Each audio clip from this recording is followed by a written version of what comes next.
जय परशुराम, जय भूमिहार। नमस्कार, मैं धर्मेंद्र कुमार राय धर्मश्री रक्षक प्रहरी के चैनल में फिर आपका एक बार स्वागत करता हूं। आज मेरे बीच में एक शख्सियत रमेश कुमार ठाकुर जी उपस्थित हुए हैं, जो कि एक समाज सेवी पत्रकार हैं और अपने समाज के लिए बहुत सारे काम करते रहते हैं। सर, स्वागत है आपका। धन्यवाद। सर, आज के समय में जो समाज के लिए आप इतना तत्पर होकर भूमिहार समाज के लिए खास करके जो कार्य करते हैं, उसका मंशा, उसका मकसद क्या होता है? ऐसा है कि अगर हम भूमिहार होकर ही अगर अपने समाज के लिए कुछ न करें और आगे नहीं बढ़े तो फिर दूसरे कैसे आएंगे। हमें ही आगे बढ़ना होगा, हमें अपने भाइयों को जोड़ना होगा। और आप जब एक्टिव होकर आप अपने समाज के लिए इतने कर रहे हैं, समाज हमारे कुछ भाई आकर इतने एक्टिव होकर तन मन धन से कर रहे हैं, तो फिर हम क्यों नहीं। हम तो ये सोचते हैं कि मैं नहीं हूं, हम हैं। बिहार वाले हम बोलते हैं, उसका कारण ये है कि बिहार वाले, यूपी वाले यह समझ लेते हैं कि हिंदी भाषाभाषी जो है, आप ज्यादातर देखेंगे कि हिंदी भाषाभाषी अपने को संबोधित करने के लिए हम बोलते हैं। हम बोलने का मतलब ही होता है कि हम पूरे परिवार हैं, मैं नहीं हूं। मैं अकेला हो सकता हूं, लेकिन जहां हम हैं वहां हम पूरे परिवार हैं। तो पूरे परिवार के साथ समाज के लिए हम लोग कुछ ना कुछ करते हैं। सिर्फ हम लोग जन्मभूमि अगर बिहार से, उत्तर प्रदेश से, पूर्वांचल से देखते हैं कि सबके कलकत्ता बेस है। बंगाल में अपने पूर्वज आए हुए थे, हम लोग फिर यहाँ रह गए। रहने के बाद एक संगठन तैयार होता है धीरे धीरे। लेकिन अभी के समय में बंगाल में, खास करके बंगाल के इस अंचल में, कलकत्ता हो, हुगली डिस्ट्रिक्ट हो, कहीं भी 3-4 संगठन चल रहे हैं। तो इन संगठनों का मकसद तो एक ही है कि अपनी भूमिहार एकता जो है वो एक संग एकजुट होकर कार्य करें। लेकिन अलग अलग चलाने का तात्पर्य तो बनता है फिर क्या? ऐसा है, मैं बताऊं आपको कि अकेले चना भार नहीं फोड़ता, एक कहावत है। तो आज संगठन तो किसी ना किसी एक संगठन शुरू किए थे। अब आप एक संगठन जब शुरू करेंगे और पूरे बिहार, बंगाल के जितने हिंदी भाषाभाषी हैं, कुछ यूपी के हैं, कुछ बाहर के हैं, उनको एक संगठन में जुड़े रहना, एक जगह इकट्ठा करना, ये बहुत मुश्किल के काम है। कुछ तो ऐसे हमारे समाज में कुछ ऐसे भी संगठन जन्म लिए और फिर कुछ ईगो के कारण, अपने प्रतिष्ठा के कारण फिर कहीं ना कहीं एक कलह हुई और अलग हो गए। अच्छा होता अगर हम लोग एक ही रहते। आज जैसे कि हम लोग किसी भी एक संगठन में जब जुड़े हैं तो विभिन्न लोग मैं देखता हूं कि अलग अलग पार्टियों से संयुक्त है, राजनीतिक पार्टी से संयुक्त है, लेकिन जब हम एक मंच पर आते हैं तो हम सारे कुछ भूल जाते हैं। तो ये अच्छा होता कि एक पूरे बंगाल में एक ही संगठन, अगर अलग अलग ब्रांच है भी और अलग अलग संगठन अगर है भी, तो सारे लोग अगर एकजुट मिलकर कुछ बड़ा सा एक फंक्शन करते, एक जगह हम लोग संगठित होते, तो उसका एक अलग महत्व होता। अभी क्या होता है कि अगर किसी एक के ऊपर मुसीबत आए तो जो संगठन में 10, 20, 50 हम लोग हैं वो जाते हैं, लेकिन अगर सारे संगठन हम लोग मिल जाएं तो 50 की जगह 500 हो सकते हैं। तो उसका एक अलग महत्व है, जिसका एक जीता जागता हम उदाहरण दे रहे हैं कि हमारे कलकत्ता में, मैं दिल्ली के साथ हूं, आज के डेट में खूब कम तो 2500 संगठन ऐसे हैं हमारे ब्रह्मऋषि समाज के, जो अपने अपने अनुसार कार्यक्रम कर रहे हैं और अपने अनुसार समाज सेवा कर रहे हैं। लेकिन मेरा सुझाव यही है कि अगर यह संभव है तो वही है कि बिल्ली के गला में घंटा बांधे कौन। लेकिन अगर कोई भी आगे आए, अपने आत्मसम्मान को, अपने ईगो को ताक पर रखकर अगर हम लोग थोड़ा सा समय निकालकर आगे बढ़े, तो आने वाला भविष्य में मुझे पूर्ण विश्वास है कि हम लोग इस मुकाम पर पहुंचेंगे कि जितने संगठन हैं, सारे संगठन से हम लोग का संगठन बहुत उन्नत करेगा। तो दूसरा एक था कि मतलब पिछले वर्षों, मतलब 30, 40, 50 वर्ष अगर पीछे की तरफ जाए तो भूमिहार समाज गांव से जो रिलेटेड था, खेत के ऊपर निर्भर था। लेकिन परिवार बढ़ते बढ़ते समय के संग जैसे परिवार बढ़ते गया तो खेती बाड़ी भी अलग होती गई, धीरे धीरे कम होती गई। तो आज कुछ परिवार जो है, जो बेस करके बंगाल में या कहीं भी कोई भी शहरी अंचल में चले गए हों, वो एक ऐसे कैटेगरी में चले गए हैं कि उनको मजबूरी से रोज दिहाड़ी पे काम करना पड़ रहा है। तो इसका भी एक कारण है, तो उनको कैसे मदद करने के पॉसिबल होता है? मैं आपकी जानकारी के लिए बता दूं कि आपने सही कहा कि पहले हम लोग, भूमिहार का मतलब ही था कि ऐसा कोई भूमिहार नहीं था जिनके पास इतनी जमीन थी जो अपने जमीन के उपज से कई परिवार को मेंटेन करते थे। आज स्थिति ऐसी आ गई है कि हम लोग गांव को छोड़कर शहर में आ गए हैं और डेली वेजेज पर, जो आपने दिहाड़ी कहा, सही बात है, डेली वेजेज पे हम लोग काम कर रहे हैं। लेकिन इसके साथ एक सत्य आज भी है कि आप ऑल इंडिया में घूमकर देख लीजिए, आप दंग रह जाएंगे। एक सर्वे मैंने किया था मैं जेहेतु पत्रकार था तो मैंने एक सर्वे चलाया था, सिर्फ इंडिया में ही नहीं, इंडिया के बाहर भी मैं जाकर सर्वे चलाया था। मैं भूटान में गया था कंपनी के काम से, वहां भी मैं ये सर्वे चलाया था। वहां जाकर मुझे यह पता लगा कि एक भूमिहार जो है वो एक आपको जैसे दिन दहाड़ी लेबर ग्रेड के भी मिल जाएंगे तो सबसे ऊंचे पद पर भी आपको मिलेंगे। लेकिन सबसे बड़ी मुश्किल क्या है हमारे समाज में कि जो ऊंचे पद पर चले गए हैं वो फिर नीचे मुड़कर देखते नहीं है कि भाई नीचे के जो हमारे भाई बच गए हैं उनको किस तरह हम लोग करें। अब इसका काम हम लोग जैसा संगठन जो है, जो समाज सेवा से जुड़े हुए हैं, उनको इकट्ठा करके जो जिस क्षेत्र में है उस क्षेत्र में उन लोगों को कैसे किया जाए, उनके बच्चे अगर नहीं पढ़ रहे हैं तो बच्चे को कैसे एजुकेशन दिया जाए, उनको किस तरह से हेल्प किया जाए। जैसे कि हमारे ऐसा कोई राज्य नहीं है जहां अपना एक संगठन नहीं है, हर राज्य में एक एक संगठन है।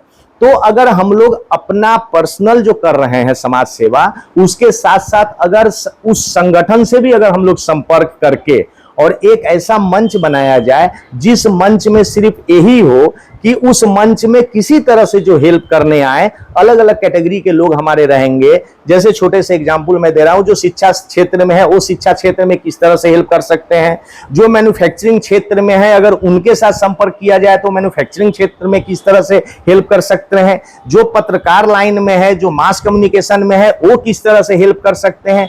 तो एक अलग अलग हम लोग ग्रुप बनाकर एक अलग अलग मंच पर जो हम लोग सारे बिखरे हुए हैं उनको पहले एकजुट करने की जरूरत है। जिस दिन हम लोग एकजुट हो गए, अलग अलग समाज से लाकर लोगों को, अलग अलग समाज कहने का मतलब कि अपना ही समाज के अलग अलग कैटेगरी में जो लोग बसे हुए हैं, जो अलग अलग कैटेगरी में अपना काम कर रहे हैं, उनको जिस दिन हम लोग एकजुट कर पाएंगे कि जो सर्विस में है तो अच्छे पद पर है तो उनके साथ संपर्क बनाकर, जैसे एक छोटा सा एग्जाम्पल दे रहा हूं, कल ही कुछ विदाई समारोह कलकत्ता में कुछ संगठन अपने किए हैं। मेरा कहने का मतलब है कि अगर हम लोग किसी का सम्मान करते हैं उससे समाज को क्या मिलता है। हमें यह सोचना है कि अगर कोई हमारे यहाँ से अच्छे पद पर कहीं जा रहे हैं उनसे किस तरह से हम लोग हेल्प ले सकते हैं। किसी का ब्लड का जरूरत है तो वो जिस डिपार्टमेंट में है उस डिपार्टमेंट में उनसे संपर्क करके अगर ऐसा एक हम लोग एकजुट हो पाए, अपने ईगो को, फिर मैं दोहराता हूं, अपने ईगो को त्याग करके जितने संगठन है सबके जो कोई ना कोई तो ऐसे होंगे अपने समाज से जो चाहेंगे इसको एकजुट करने के लिए, तो सब कुछ भूल कर अगर जिस दिन हम लोग इस मंच पर एक साथ जुट गए कि जिनसे जो बन पड़े तन मन धन से, वो अगर जिस दिन हेल्प करना शुरू कर देंगे उस दिन हमारा समाज, इसमें कोई शक नहीं है कि जहां थे वहां से और आगे हम लोग बढ़ पाएंगे। तो दूसरा मतलब सामाजिक जो विवाह बंधन आप करवाते हैं, मतलब अपने समाज के लिए खास करके पिछले 15-10 सालों से आप करवा रहे हैं, ये रुचि मतलब कैसे आपके अंदर आ गई? बहुत अच्छा प्रश्न किया आपने। कहा जाता है ना कि से बाप का बेटा सिपाही के घोड़ा, न बहुत तो थोड़ा थोड़ा। ये अगुवाई का जो ब्लड से आया है, कुछ हेरिडिटी होता है। मेरे बाबूजी किया करते थे, चंदननगर में मेरे बाबूजी आए थे और आकर उनका समाज से काफी लगाव था। तो उनका यही था कि भाई ईश्वर की कृपा से उनको भी किसी तरह का कोई नशा नहीं था, तो करते थे कि गरीबों का शादी करवाते थे और उनके लिस्ट में सिर्फ भूमिहार, राजपूत और ब्राह्मण, ये 3 शादियां वो जमकर यहाँ करवाते थे। फिर अंतिम समय में उनको देखा, आप जैसे परिवार में रहते हैं ना और जो देखते हैं उससे सीख लेते हैं। तो मैंने जब उनको देखा कि अपने समाज के लिए उस जमाने में उस शहर में आकर, करीबन 600 किलोमीटर दूर हम लोग हैं अपने गांव से, अब 600 किलोमीटर दूर अगर आकर आप समाज के लिए अगर मेरे बाबूजी कुछ कर सकते हैं तो मैं क्यों नहीं। प्रथम जागृत हुई दिल में यही कि अगर बाबूजी कर रहे हैं तो इसको किस तरह चलाया जाए। तो मैंने उनके साथ साथ जाकर कुछ अगुवाई, जिसको हम लोग कहते हैं गांव में, करना शुरू किया और उस समय से ही दिल में तमन्ना जागी कि नहीं, समाज के लिए कुछ करना चाहिए।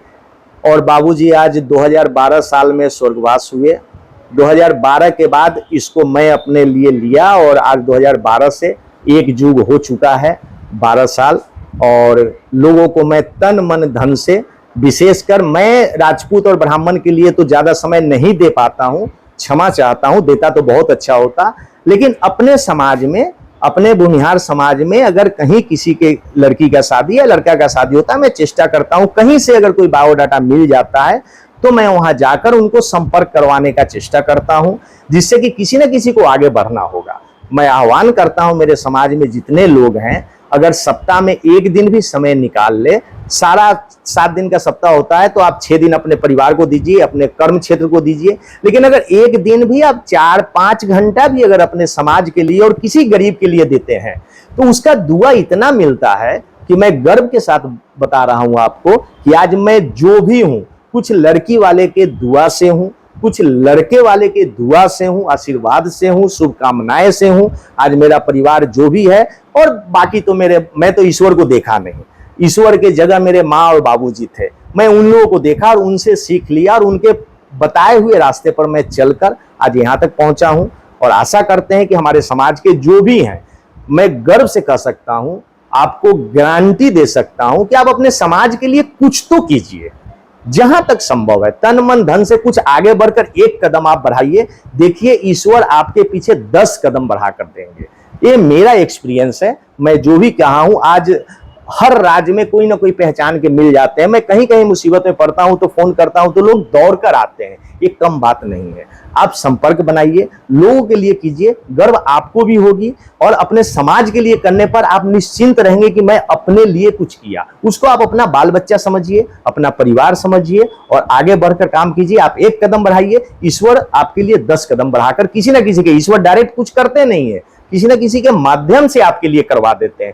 ऐसा करवा देंगे जिसकी आप कल्पना नहीं कर सकते हैं। तो इसमें 2 क्वेश्चन मेरा रहेगा। एक तो मतलब अभी के समय में जो शादी विवाह करवा रहे हैं, तो इसमें पहले जैसे होता था कि रिलेशन वाइज बहुत प्रेशर दे करके जो भी अगुवाई करता था या अगुआ बन के आता था अपने घर पे, वो प्रेशर वाइज करके शादी करवा देता था। सेकेंडली है कि अभी लड़की की उम्र पहले 18-20 होते होते शादी का प्रेशर बन जाता था। अभी लड़की की उम्र चली जा रही है 28-30 के करीब। पढ़ाई का प्रेशर हो फैमिली की तरफ से या शिक्षा का हो कि नहीं अपने पैर पे खड़े हो जाए, जो डिमांड है अभी के समय में। तो आगे चल के वो लड़की है कि जॉब करना इंटरेस्टेड होगी, जॉब करेंगे। तो दहेज प्रथा क्या इसके बीच में कहीं ना कहीं पे आ जाता है, असर पड़ता है कुछ? देखिए अभी 2 चीज है। मेरा जनरेशन तक तो दहेज प्रथा था, इसमें कहीं कोई शक नहीं है कि मेरे जनरेशन में 90% लोग दहेज प्रथा को ही महत्व देते थे। उसका एक ही कारण था अपने समाज में, जैसे कि मैंने जो अगुवाई किया, मैंने जो 2 परिवार को एक साथ जोड़ा, लोगों का एक कहना था कि भाई आपके पास एक लड़का एक लड़की है, तो आप लड़का के लिए सारा संपत्ति तो छोड़कर जा रहे हैं, लड़की को तो जो आप देंगे शादी में देंगे। वहां तक तो ठीक था कि आप अपने मर्जी से चाहे जो है अपनी बेटी को दे रहे हैं। लेकिन बाद में जो ये दिखावा वाला प्रचलन आया कि भाई अगला ने शादी में 25 लाख खर्चा किया तो हम भी 25 लाख खर्चा करेंगे और वो 25 लाख लड़की वाले से लेंगे। एक कई जगह मुझे सुनने को मिला। मैं जब एक जगह गया अगुवाई में, एक छोटा सा एग्जाम्पल दे रहा हूं, काफी तकलीफ हुई, वो शादी नहीं हो पाई। मैं नाम यहां मंच पे नहीं लेना चाहता, उनकी बच्चे का शादी अभी तक नहीं हो पाई है। उन्होंने हमसे कहा कि पैर पूजाई में मेरा 5 लाख रुपया खर्चा होगा, वो भी लड़की वाले को ही देना होगा। अब आश्चर्य होता है कि लड़के के पिता लड़के के शादी में अपने से पैर पूजाई करेंगे, उसमें उनका 5 लाख का बजट है, वो भी लड़की वाले देंगे। मैंने जब क्वेश्चन किया उनसे कि ईश्वर ने आपको भी सब कुछ दिया हुआ है, आप परिपूर्ण हैं हर चीज से, फिर आप लड़की के पिता से पैर पूजाई का पैसा क्यों लेना चाहते हैं? बराती का खर्चा लीजिए, संभव है। आप बराती जो ले जा रहे हैं उनके खान पान स्वागत में जो खर्चा है वो भी अच्छा है। तिलक में जो बर्तन देना है और सामान देना है वहां तक भी ठीक है। लड़की के गहना देना है वो भी आप लड़की वाले के पैसा से दीजिए, लेकिन पैर पूजाई का पैसा आप लड़की वाले से क्यों? तो सीधा कहते हैं कि हम लड़का के शादी में 1 रुपया भी खर्चा अपने तरफ से नहीं करेंगे, वही पैसा बचाकर और उस पैसा से हम लड़का के नाम से फ्लैट ले लेंगे।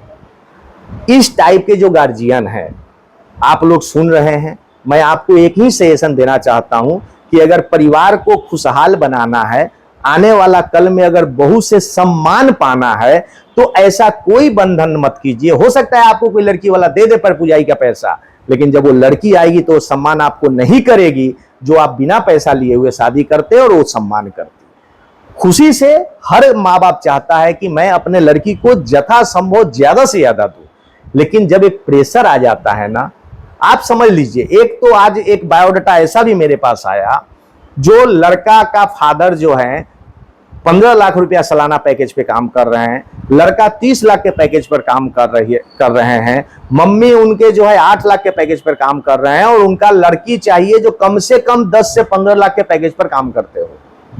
अब रहा कि आप लड़की ला रहे हैं कि रुपया छापने का मशीन ला रहे हैं, या तो आप लड़की लाइए या तो फिक्स कर दीजिए कि मैं रुपया छापने का मशीन मुझे चाहिए। तो जब रुपया छापने का मशीन जब आएगी ना, तो एक कप चाय क्या एक गिलास पानी भी आपको लेकर नहीं पिलाएगी। जो लड़की 10 से 15 लाख रुपया सालाना पैकेज पर काम करेगी, वो 5 नौकर रख सकती है, तो ना आपको सम्मान देगी, ना आपके बेटा को सम्मान देगी, ना आपके पत्नी को सम्मान देगी।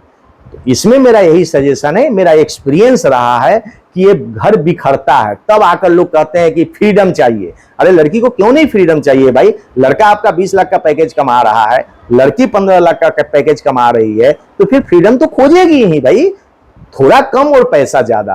तो आप जब इस टाइप के लड़की लाएंगे और जब प्रेशर देंगे उनके ऊपर कि बाउंड करेंगे कि मुझे ऐसा ही चाहिए, तो फिर यही कहानी होगा। तो बहुत बहुत धन्यवाद आपका, जो आज आपने इतना समय और इतना कीमती बातें हमें बताई। आपको भी धन्यवाद, आपका शुक्रिया जो आपने आकर समय निकाला और एक छोटा सा सिपाही के रूप में मेरे से इतना कुछ पूछा, और मेरे अंदर जो था मैंने वो अपने अंदर की बातें आपको बताई। पुनः धन्यवाद आपका।